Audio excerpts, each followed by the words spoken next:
Mina proovisin Kadrile õnne, kinkisin talle annekese šokolaadi ja ütlesin, et teeme siis erakonda paremaks. Mis saab edasi? Edasi tuleb töö ja ma loodan, et see sõnum, mida ma ütlesin oma valimiskampaaniat, keskendume Stenbocki majale, uske kohale Kadrile. Pole arvestatud? Ei, 12. Kadri võitis napid aga kindlalt. Kas te vaidlustate selle? Näiteks Olga Ivanova ütles, et ta kavatseb vaidlustada need valimistulemused. Ei, mina selle peale ei ole mõelnud.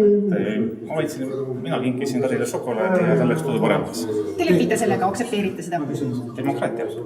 Te rääkisite varem, et üksmeelest ja koosmeelest koos tegutsemisest. Kas see kõik jääb nagu paika, et fraktsioon tegutsebki nüüd edasi koos? Siin näitab ainult aeg. Ja ma loodan siiralt, et me 27 parlamendi liiget suudame ühtse poliitilise rusika ikkagi moodustada ja saame üle sisemistest sellistest poliitilistest ambitsioonidest. Valijad on meid kutsunud siia ikkagi muude asjade pärast kui nende ametikohtade pärast. Mis te arvate, mis teile saatuslikuks sai selle 2 hääle puhul? Kas teie poliitiline kogenematus või mis?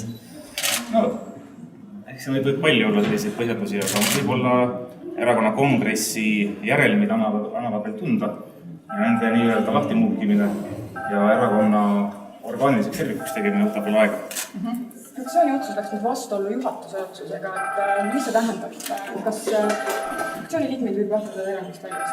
Ma ei usu, aga eks see on ka uus poliitiline tava. Me siiamaani on erakonna fraktsioon, parlamendifraktsioon alati erakonna juhatusega arvestanud. See on uus olukord ka Keskerakonna jaoks. Kuidas Keskerakond sellega kohaneb, näitavad lähinädalad.